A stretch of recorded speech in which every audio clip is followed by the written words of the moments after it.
Hello everybody, I'm Eric Papenfuse. It's Friday, so it must be a buy day, and today I want to take you on a trip that we made last week to Newtown, Connecticut, to the Booth Library Sale, one of the largest library sales in all of New England.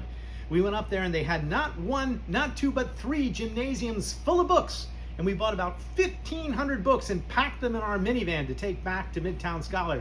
There's some of them that are awaiting processing for the shop right now. But unlike other library sales, they also had a rare book gymnasium, which was a lot of fun. And they charged an admission. You had to pay $40 to go to this library sale, and they capped the number of people at 200. It was an all-day event.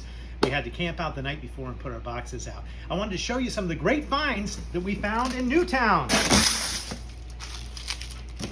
So one book which immediately caught my eye was this incredible French Bible. And get ready, because it's amazing. It was published in 1668 in France, and I got the table out today, so we have a little bit more room to examine this. And it's just a wonderful, beautiful, holy Bible. And if you look at the book, there is the engraved title page. Now, the Bible itself is in excellent condition with engravings. The paper looks really wonderful. But one of the reasons it was left behind by the other dealers was because the boards have come off and the leather has come off. But to me, this was a great advantage because it allows us to once again talk about exciting things like binder's waste and how books were put together in the 17th century.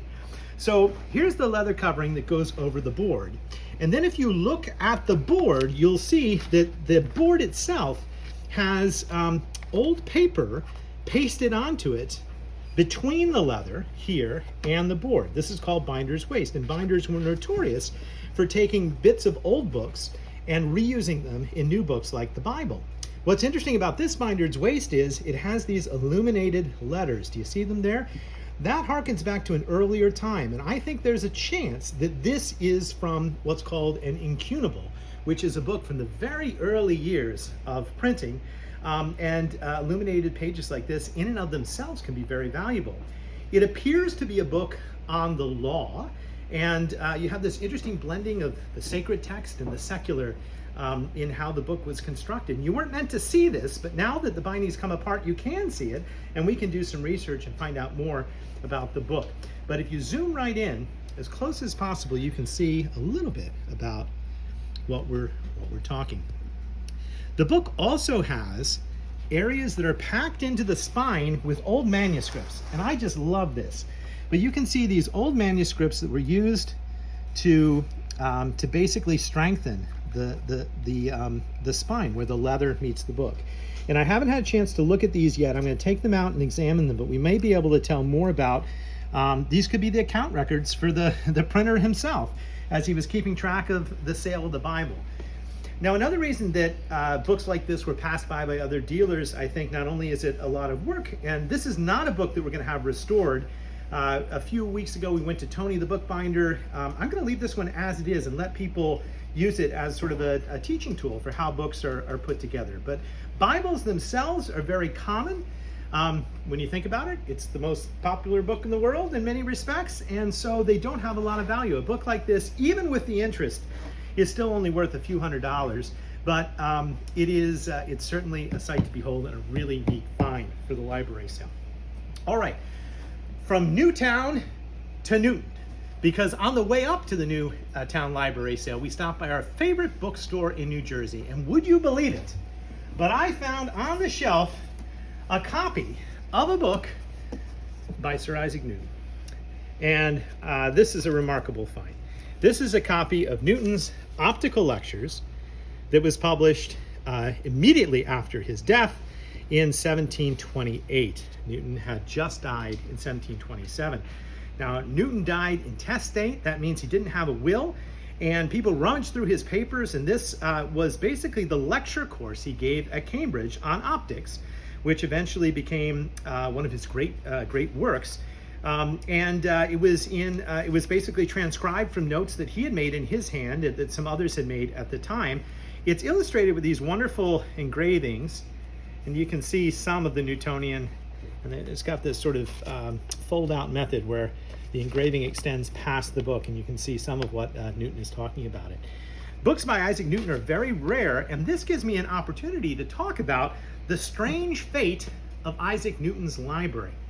So when he died in 1727 without the will, all of the books in his library, about 1,800 books, were put up for auction. And believe it or not, they were all purchased by a prison warden who was the head of the jail, the Fleet Street prison in London. And this is the famous prison that's in the Pickwick Papers. It's in Hogarth engravings. It was a debtor's prison, and it was the worst of conditions. And people really suffered in the jail. All 1,800 books, the prison warden paid £300 for, which is an amazing deal when you think about it. And he raised the money by selling his wardenship to another gentleman who ended up basically becoming warden by buying it. You could do it at those days. He sold his wardenship for £3,000 and spent $300 of it on Newton's library. The warden who purchased the wardenship ends up going to jail for being a sadist and abusing the prisoners. So it is really a terrible situation if you're a debtor in 18th century London at that point. He buys the library for his son, the prison warden does, who is going to become a rector at a small parish church. And little does he know that he's really not buying the right library for a person of the cloth, because it's filled with heretical books and books on alchemy and all the sort of wonderful things that Newton has. After his son, the rector, dies, the next rector of the church ends up buying the Newton library. And his name, it doesn't really matter what his name is, he ends up putting his own bookplate in all 1,800 of the books. It was Musgrave was the name, but he puts his own bookplate in. And then over the next 100 years, by the time you get to the 20th century, the connection to Newton is lost, and nobody remembers it until a researcher basically ends up sort of trying to trace back and find Newton's 1,800 books. And about 700 of the books are sold off at auction, and people don't know where they are. And one of the greatest COVID stories that I remember from the book trade is that there was a professor at the University of Colorado Boulder who discovered that he had a bookplate like this in one of his books in his library, did some research, spoke to Newton scholars, and determined it was Newton's own copy of his famous book on optics, and it was just discovered just last year. So there are about 700 missing Newton books out there. Many are presumed to be in America, and maybe you too can find a copy of a Newton book someday. And it's just possible enough because I never dreamed I would find a copy of a book by Isaac Newton at a bookstore in New Jersey en route to Newtown. All right, you ready to end with a funny one?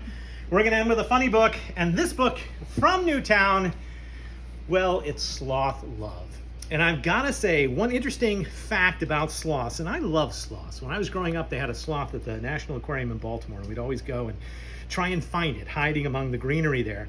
But one interesting fact about sloths is that they can fall from a tree and survive a fall of up to 100 feet, which is a remarkable testament to their gravitational forces abilities. But it is important to note that sloths also, and there's a cute picture, define Newton's first law, which is that an object at rest likes to stay at rest.